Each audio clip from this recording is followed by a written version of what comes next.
Today the reading is again taken from the Gospel of Mark, the first chapter, verses 29 through 39. As soon as Jesus and the disciples left the synagogue, they entered the house of Simon and Andrew with James and John. Now Simon's mother-in-law was in bed with a fever, and they told him about her at once. He came and took her by the hand and lifted her up.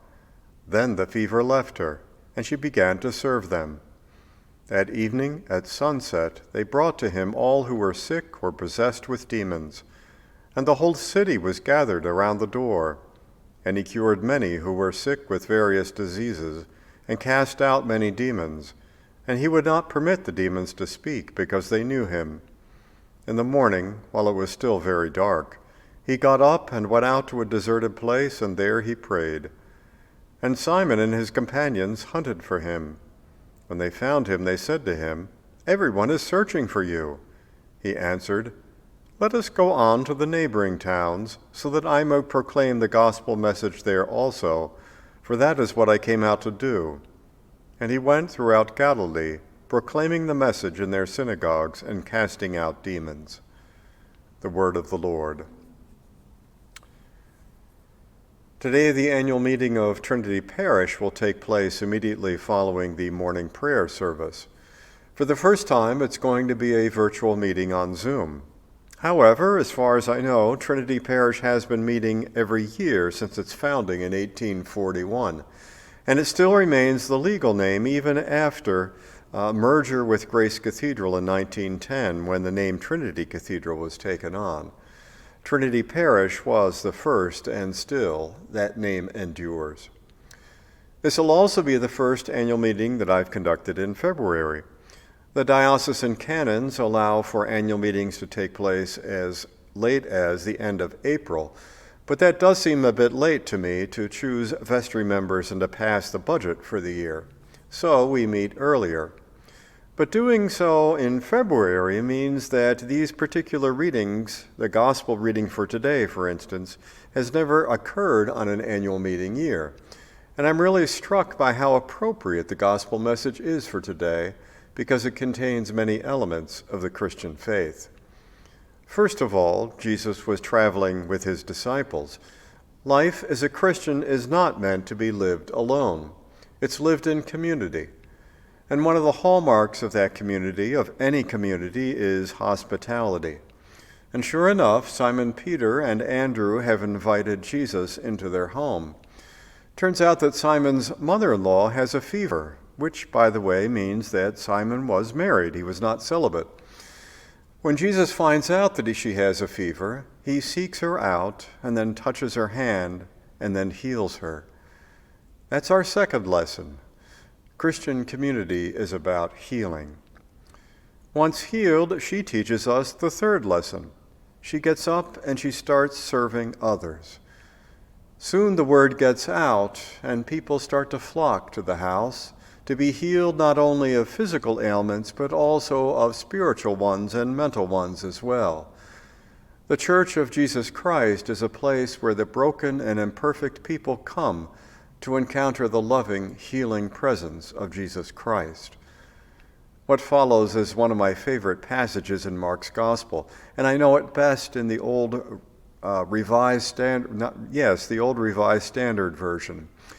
"And in the morning, a great while before day, Jesus rose and went out to a lonely place, and there he prayed." I love that. Jesus gets up in the darkness of the night, at dark 30, as one of my friends would say. He seeks out a place where he could be alone and be with God in prayer. Now there's a model for the Christian life for sure. Again and again, Jesus turns to God for strength and for renewal in order to continue his work. Our prayer book expresses it very well in one of the prayers in the back of the book, a prayer for quiet confidence. It quotes Isaiah 30, I think it's Isaiah 30:15. "In returning and rest we shall be saved. In quietness and in confidence shall be our strength." Simon and the other disciples haven't quite figured that out yet, so they go out looking for Jesus and try to bring him back into the town to heal more people. They give him a hard time for disappearing, But Jesus says, no, instead of returning with you, we need to go on to the other towns so I can continue my preaching and my healing there. Today, Jesus teaches us about the Christian life. It's lived in community. It's about hospitality and serving others. It's where imperfect people come looking for healing, and where time spent in quiet prayer with God sends us back out into the world. On this day when we celebrate the Trinity Parish and the Enduring Parish of Trinity, how can we see that in our own lives? Well, during this pandemic, certainly community, hospitality, and being in the world seem like distant memories. Many of us have spent too much time in isolation. However, what I see as I read through the 2020 annual report for Trinity is resilience and perseverance in the midst of adversity. A year ago, I would not have been speaking to you online. Many of you would not have been able to hear what I have to say.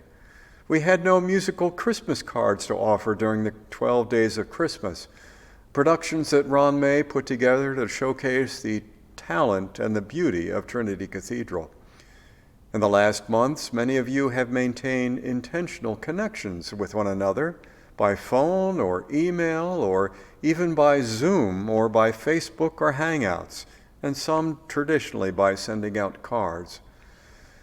In doing so, we have been giving one another the healing presence of Jesus Christ. Our ability to serve in person has been restricted, but we have done outreach through contributions, financial support of those areas and places in our community where the hungry and the dispossessed and the lonely, and yes, the homeless have been helped. I do hope all of you have been spending more time in prayer, even if it's just to say, help me, Jesus, to get through another day. There's no question that 2020 was a difficult year. We need to grieve what we have lost, to name and lament those griefs. At the same time, we need to live in the hope and faith of Jesus Christ that have sustained the church for 2,000 years. Although we haven't been able to say it together for a while, it is still true that Christ has died, Christ is risen, and Christ will come again. On this day, when we celebrate Trinity Parish, we remember how God has guided it since 1841 and trust that God will continue to guide it going forward into the future. Christ will come again. And even now, Jesus is coming toward us. So lift your drooping hand, strengthen your weak knees, and make straight paths for your feet. Jesus is with us on this journey, bringing healing and love and hope. Amen.